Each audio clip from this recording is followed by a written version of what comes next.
Yes. This zooms it in and out. Let's just turn this thing here. Do you want me doing that? Well, if I drift out of shot. Okay. Is my head in shot here? Yes. What? This is how I stand? You were doing impressions of me before like this? Is this... And this yeah, phone that's cake. Yeah. Okay, does anybody have any questions about anything we covered so far? Yes? Do you need to know when you're working through exactly what happened? You have to have a memory attached to that and approve it. What if you can't remember? No, you don't. The most important thing is not the story of what actually happened. The most important thing is how you feel. And I'm slightly embarrassed by that. You know, you were saying about the idea of like the fact that it all come down to your mum, and that's really lame. I hated that as well, because I was like, I don't want that. That doesn't match my self-image. I don't want to be one of those guys who's like, I have mommy issues. It's all about how you feel. So the old school counselors had it right. How does that make you feel? How does that make you feel? And how does it make you feel? That's where we have to keep coming back to, because that's the essence of who and what you are. And that's what you are trained out of acknowledging. And that's what's keeping you sick in some ways, is the avoidance of emotion. So the story, it will probably come. Like if you do the work, you'll probably get it coming through. When the unconscious feels safe, it will release the story to you. The unconscious is all about safety and all about survival.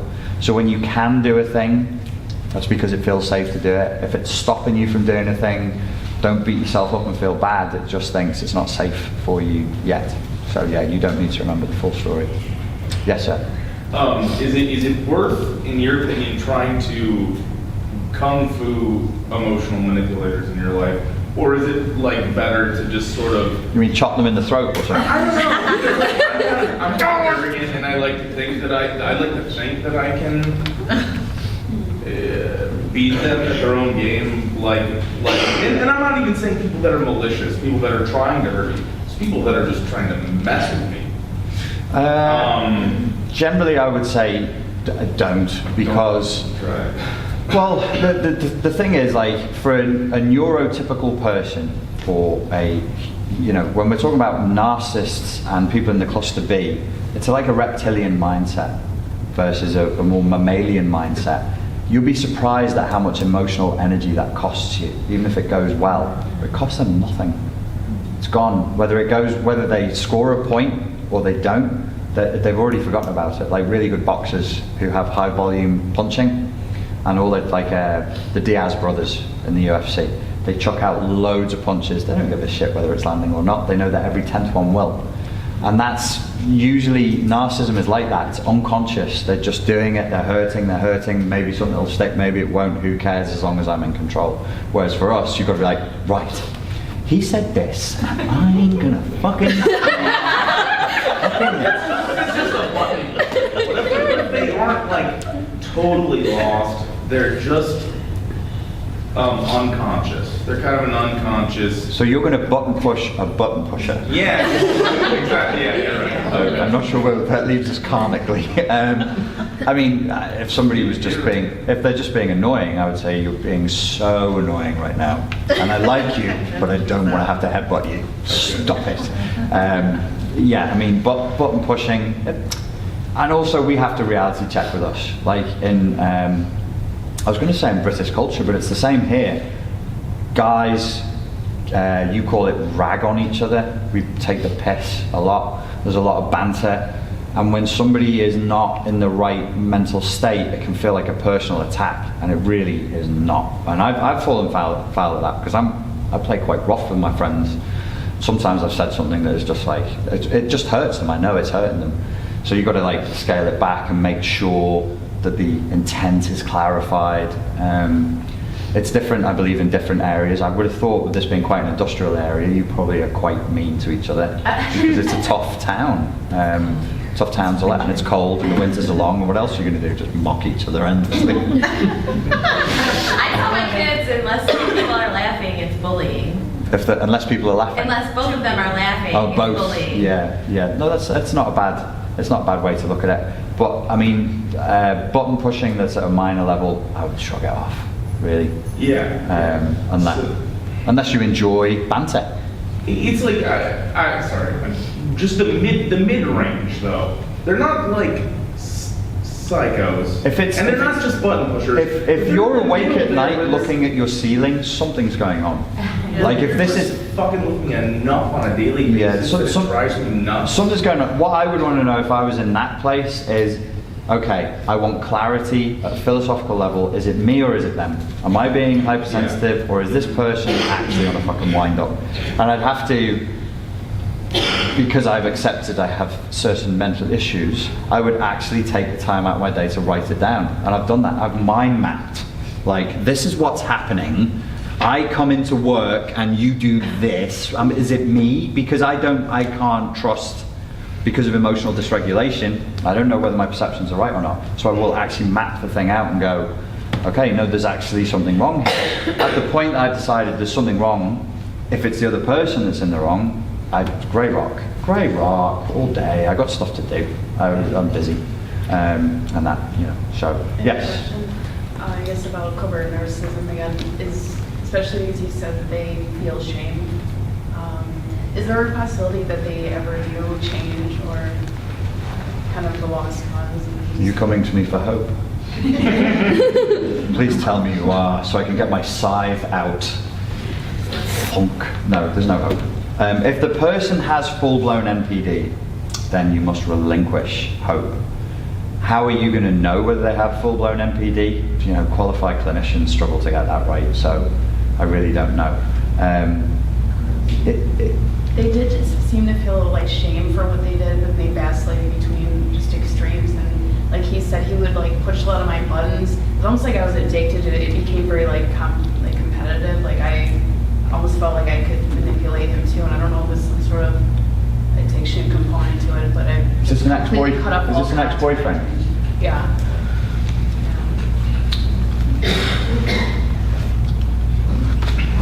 It's crazy. Like, How long have you been split up from him? he still tries to contact me, but I haven't seen him actually since summer. Okay, stop. What's the worst thing he ever said to you? I could never love you. You could never love me. And he turned it around and made it my fault and said, "You're focusing on the wrong thing." Stop. Yeah. Or your kids would hate you. That was it. How long ago did you start this relationship with him? A year and some change. Okay. Have you ever had a relationship like this before?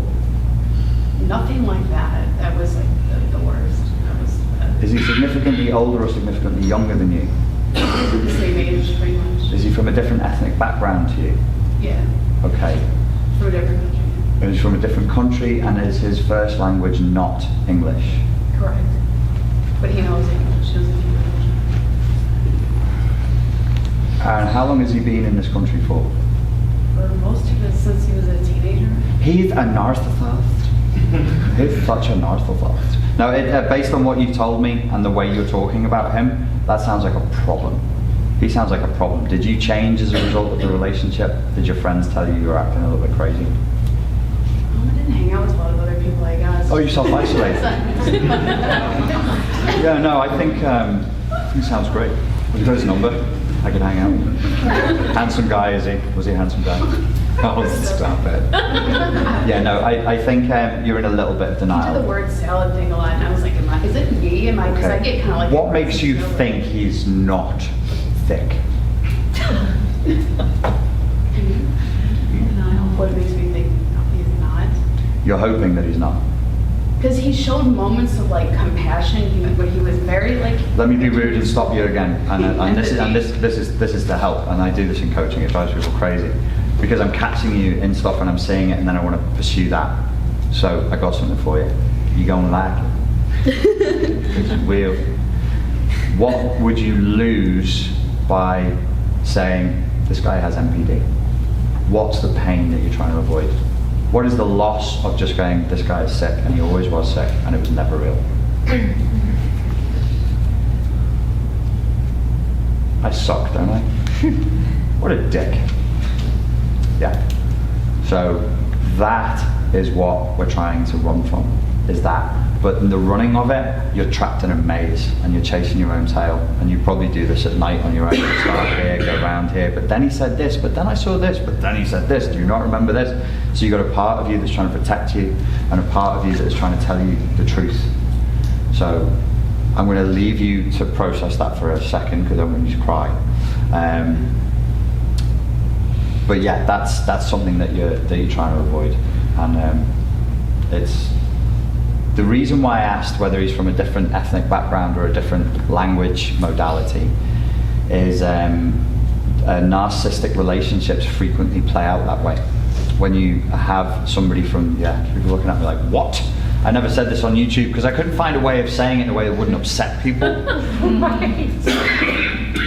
So there might be an ethnic component to this, and there might be a language component to this. So what I've noticed, this has just been my observation. I've worked with not thousands, but hundreds of people from all over the world and all different walks of life, and it has got to the point where in the first 10 minutes, if I'm going to do a narcissism coaching session, I'm like, is this person from a different culture? Are they from a different ethnicity? Do you speak a different mother tongue? 98%. 98%. Well, I mean, it's more rare to find that people are from the same hometown than not. It does happen, but it's usually different cultures, different ethnic backgrounds. Yes? Piggybacking on this covert narcissism thing, it's not one. I'm sorry, can I just stop you there for 1 second? That's not covert narcissism. Oh.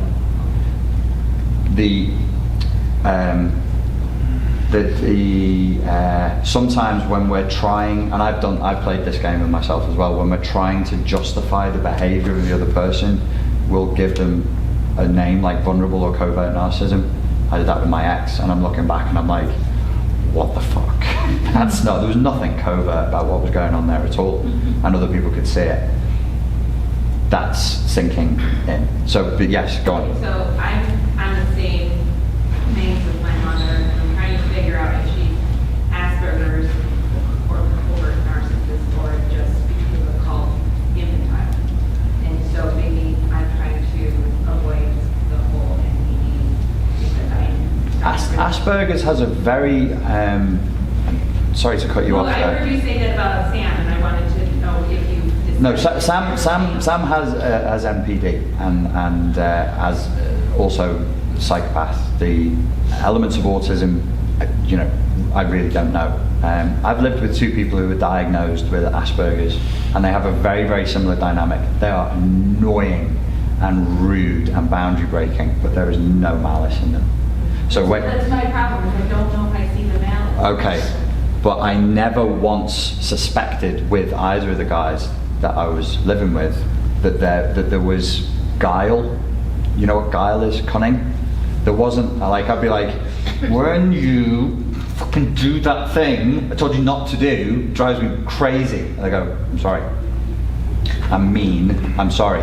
And you can see that there's like this lack of processing of they're like looking at me going, huh? The human in front of me is having this emotional response, and they have to learn what that means with She has, like, her image, that's where I think that she's not Asperger's. Yeah. She defends her image. Yeah.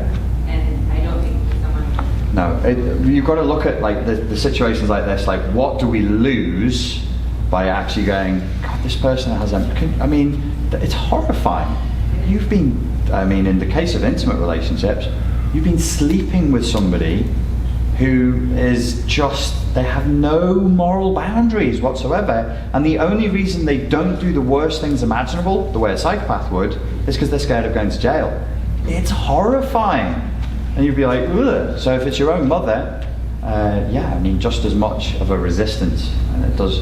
But I'm not qualified to say nobody can tell you secondhand what's going on But there. that's something I want to reconcile, and my recent experience with her pushed me towards the NPD, but I now have to mourn the mother that I never had, and she was full on cult. They almost gave me Kool-Aid, but because of the Kool-Aid, they didn't end up going to the Middle East to do all that. Right. So I never bonded with her. I feel like I was self-defensive, protecting myself from a very young age by not attaching with her. So I'm trying to get myself, instead of feeling guilty,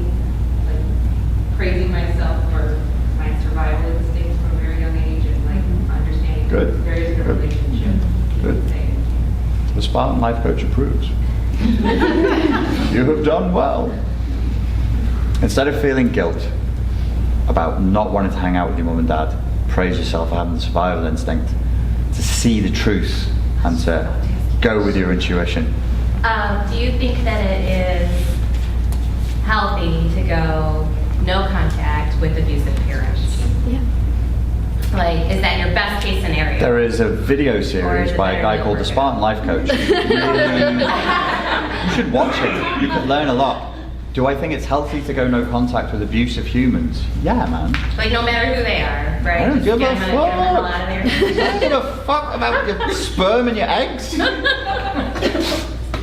Nonsense. I went no contact with my mother like 2.5 years ago, and it's been great. Yeah. Like, So do that thing. vacation. Let's just do that. Vacationfromnarcissism.com. That'll be the name of my next website. Yes. When someone's NPD goes from idealizing you to totally discarding you, Yes. do they know they're doing that? Because it always blows my mind how they just go by the dime. Yeah. And it's like, whoa. And Do they- Get rid of the person, and it's like you never existed. I just Yeah. never landed on that. The question, do they know, comes up a lot when people are still trying to figure out what they're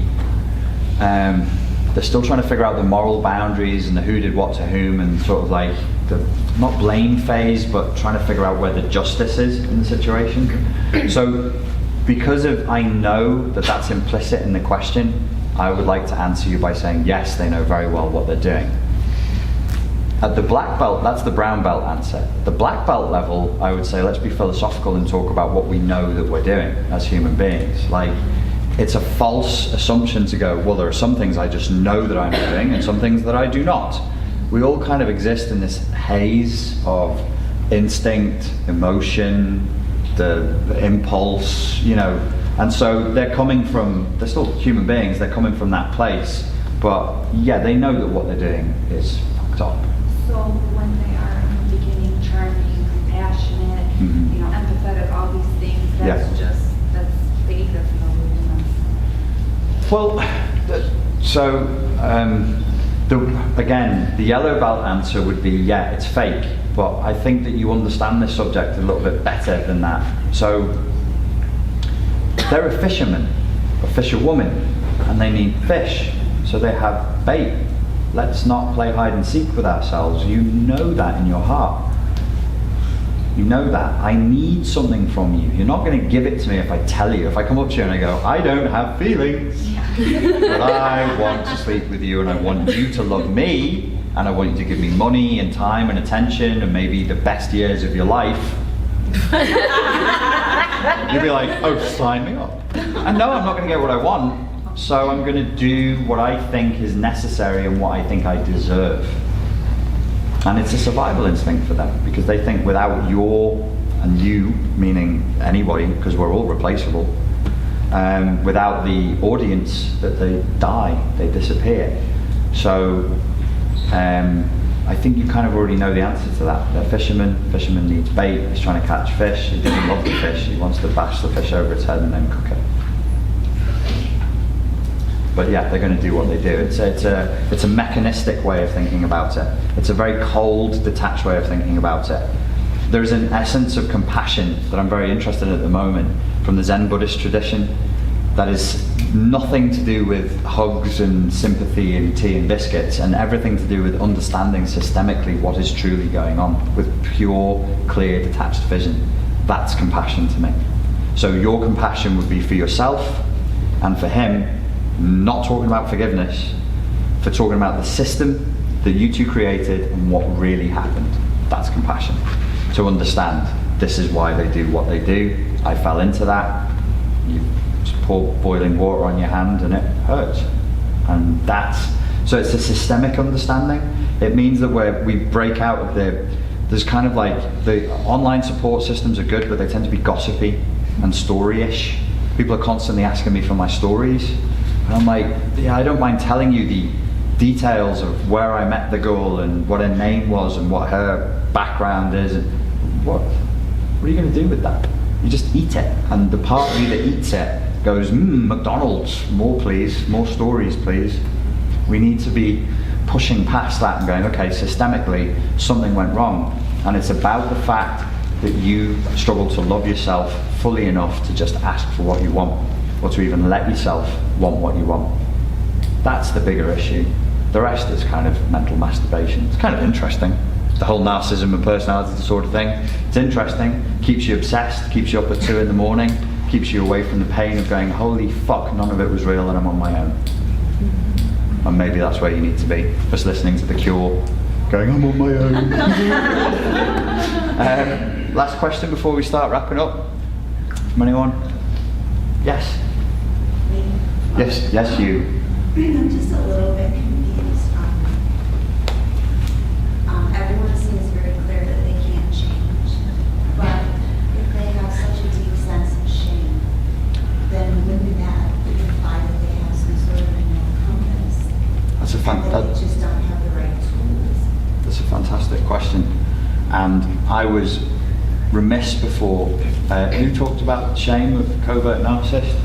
I meant to say something then, but the jet lag kicked in and my brain started yammering on about something else. We're using the term shame in the way it's used in the research. Psychiatrists have their own language and their own worldview, and they use words that we use but in a different way. To say that the narcissist has a shame-based personality is true, but shame in this context is an ossified, calcified, rotten shame from childhood that has now become something else, that is not the shame you feel when you spill milk in a busy supermarket. Nothing to do, well, not nothing to do with that. It was that once, but it's all been shoved down, and now it's just kind of gathered in this horrible mess. And it's this other thing that should be given another name, like nasty shame. I don't know, I can't think of one right now. Real bad shame. It's not because they feel bad about what they've done. It's who they are, I think. Bad about who they are. The ultimate shame of the narcissist is like a constant, here's a better description for you. It's a constant, never-ending emotional flashback to the shame they felt in childhood. Make no mistake about this, narcissists are built in horrendously abusive environments that are riddle the child with shame because they are treated as an object and they are demeaned as a distinct, separate human being, but loved as a attached object of, what did you call it? A trinket, a pretty trinket that makes me special. That makes the child feel tremendous amounts of shame and an inability to accept themselves, which is why they go into this terminal denial of the self and terminal denial of reality. I'll never accept reality again. Fuck reality. All of my vulnerable emotions, shove them to one side, and they just go inside of the shell, they stay in the shell and they rot. So it's not shame. It's not shame as you understand, as we would experience it. It's a different kind of shame. Does that help? Yeah, it's not remorse. They're not. The only time a narcissist or a psychopath is going to experience remorse is when they screw up and their plans don't work out. They're not going, oh, I hurt someone, that feels bad. They're like, damn it, I didn't get my way. Unless it's not NPD, unless it's something else. And I don't want to be part of a movement that encourages people to diagnose people left and right as having NPD when maybe they really don't. NPD is still, we live in a highly narcissistic culture, but full-blown NPD requires really weird and rare circumstances to develop in childhood. I hope that helps. Why do you think ethnicity played a role that you mentioned earlier? Why are you asking me difficult and controversial questions? I'm going to post this on YouTube one day. Why do I think... I just go black. Well, so I'm a liberal, I'm white, I'm LGBT. So, white privilege, let's talk about that. Ethnicity plays a role. I think, my suspicion is that in the gap between the core coordinates of understanding, abuse can occur. So let me phrase this another way. If you were a white chick from my hometown and we're speaking the same language at a very, because we don't speak the same language. Like Michigan's not speaking the same language as New York. I'm certainly not speaking the same language as America. We're there, and probably there would be a very rare rate of instances of narcissistic abuse between cultures like that share the same mother tongue. That I've seen, it very rarely happens. Between Australians and English people, it happens a lot. Why? But another question for another day. I really don't know. But she's not going to do that to me because I speak her language with a degree of nuance that comes from childhood, where somebody who is like not speaking the language that well from certain areas of the world that all of my ex-girlfriends have been from, and they have also been immigrants, which also brings a layer of shame with it, and the incident. So there are incidents of narcissism amongst immigrant populations are higher. Why do you think that is? To abuse and It's exploitation. trauma. A lot of it is trauma. A lot of it's trauma based, and the experience of immigration in years gone by was more brutal than it is today. And so a narcissistic fantasy of who I am, where I come from, and what I'm about is developed. It also breeds entitlement. I'm the victim here. You're the rich fucking American. Give me what I want. You don't need it. You've had money all your life. Fuck you. Give it to me. Can be the attitude that you'll come up against. Not at first. Nobody's really going to come at you like that. But when you're arguing, you'll feel. That was his attitude. He actually said it to you? Oh, he didn't say that. That was his It was his attitude. He was always the big So when nonsense story. when it gets real at the breakdown of the relationship, you will feel the message. Fuck you, you silly American girl. You spoiled first worlder. You don't know what it's like in Honduras. You know, I've heard it multiple times, multiple places. Did I get the country right? Haiti, thank you. Go on. Final question. Yeah. EMDR Yeah, helped me. yeah. Voodoo or helpful? What do you think? I mean, like seriously, I like on a visceral level, it released so much shame and guilt by working through these specific instances that are planted in my mind, and it's really helped. Everything I know about psychology and every description I've read of it, the MDR, and I'm not qualified in it, tells me that if you have a rapport with the person doing it and you trust them, there's no way it won't work. For all the reasons I just gave you. You know, like this, where we said if you talk in a room full of strangers about your most intimate, it's the same neuroplasticity that it's inducing as you go through the EMDR process. As weird as it looks, I think it's about inducing neuroplasticity in the brain options. Important too. Rapport's Do not do huge. it on yourself. Don't Yeah, let no, you anyone can't. do it to you that you don't. How would you do it on yourself? You had me do it to myself. Did he? Seriously. He made you do that to yourself? He made me do the tracking on myself. I would have stopped trusting him right there. No, I'm kidding. Yeah, no, I felt real dopey. I don't know. There's people on narcissism forums that I've read that have said, don't do EMDR, it'll give you brain damage. And I was reading that, I was like, oh, this is not good advice. No, it should work. It should work very, very well. Yes, sir. If everything you know about your parent, that nothing bad happened to them as a child, but they exhibit every single thing about this, Yeah. then how would you explain it? How would I explain it? I would start with the Socratic method and ask you, how do you know what happened to them as a child? Well, that's where my question is, you wouldn't know everything, because families keep big secrets sometimes. Sure, so. sure. But if they're acting almost identical to every single symptom of what you're explaining, Yeah. chances are something happened to them that you It might have happened. I mean, it might have been invisible. Sometimes these things are very, very difficult to detect. To just Spoiling a child kid, send him over the edge. the quickest explanation I can give you is this is not a proper model. I made it up. I call it the 2 pillars model, and it's spoiling and abuse and neglect. And if they are forced to live between these 2 polarities for a long enough period of time, the ego splits. And they go to the place where they feel loved and adored, and they ignore the place where they feel abandoned and abused. Over a long enough timeline, this can be really damaging, but it's not as simple as mummy was lovely and felt guilty because she married a bad man who was a drunk. and he abused the kid. So she over entitles the child and spoils him. She tells the child, "You're a little